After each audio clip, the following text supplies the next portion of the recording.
Cowgirl. What a neat outfit. Why, thank you, Kathy. I just got back from Texas, where I've been roping cattle, busting broncos, and riding the range. I just stopped by because of what you were talking about earlier, and that reminded me of a story about bread. Well, it's sort of about bread. Terrific story. This story is called Little Red Hen. Now, as the story goes, this hen lived in a house with dogs, and a cat, meow, and a mouse. Well, they all got along quite well, actually. They all like to do the same thing. They like to read the same book. They like to play the same game. But there was one problem. The dog liked to curl up in the sun on the back porch all day. And the cat liked to snuggle into the couch. And the mouse liked to curl up in his favorite chair by the fire. Well, that left the hen to do all the work. The hen cooked all the meals. She washed all the dishes, she did all the laundry, and she tended the garden. One day, while the hen was hoeing in the garden, she found some grains of wheat.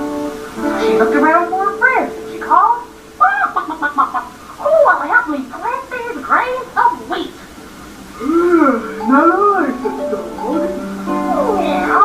Not I, said the cat. Not I, said the mouse. And the little red hen said, "And I will." So each morning, the little red hen watered the wheat, she pulled the weeds, and soon the wheat began to grow tall. And when the wheat was ripe and ready for picking, the little red hen asked, "Who will pick the wheat?"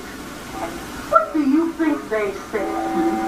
Not I, said the dog. Not I, said the cat. Not I, said the mouse. And the little red hen said, "Then I will."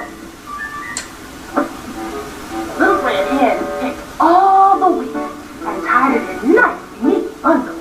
Then she asked her friends, "Who will take the wheat into town to be ground into flour?" Not I, said the dog. Not I, said the cat.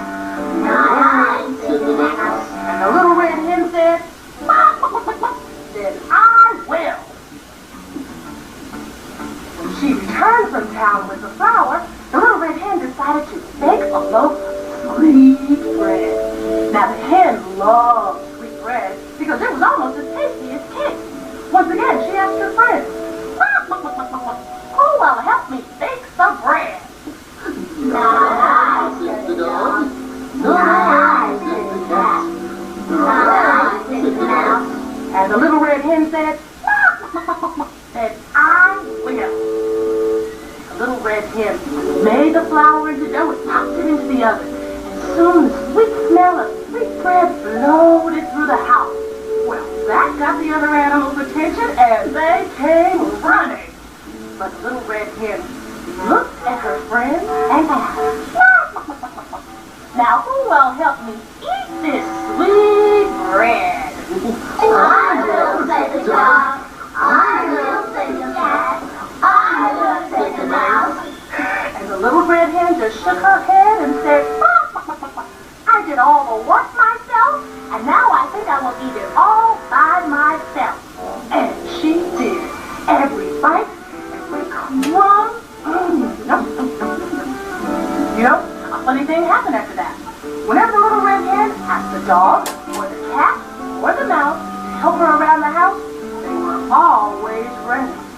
I think they learned a lesson. See it? Oh, yay! What a super duper story, Stella!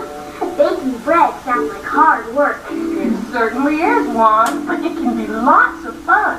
Some breads are made from kernels of wheat, some from corn, and even rice.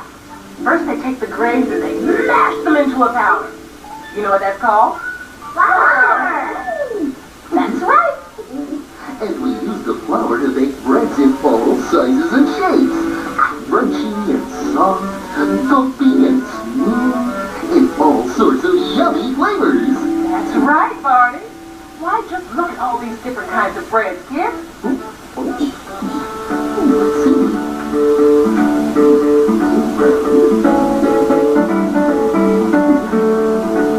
Goodness.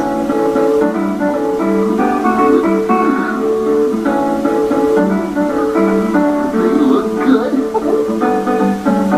Wow, get all that in there.